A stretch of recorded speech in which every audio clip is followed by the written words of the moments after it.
এনেছ কি বার্তা এবার শুনি? আনতে ভোলনি তো কোকিলের ধ্বনি?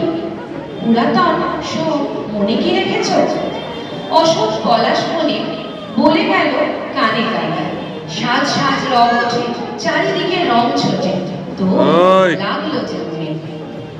পরবর্তী নিবেদন, খেলবো হোলি রং দেব না, তাই কখনো হয়? পরিবেশনায় আমাদের ছাত্রীরা। দুর্গা বাগদি, অন্বেষা দত্ত, ঈশিতা মণ্ডল। আর সামনে যে রয়েছে সে হলো প্রেয়সী ব্যানার্জি।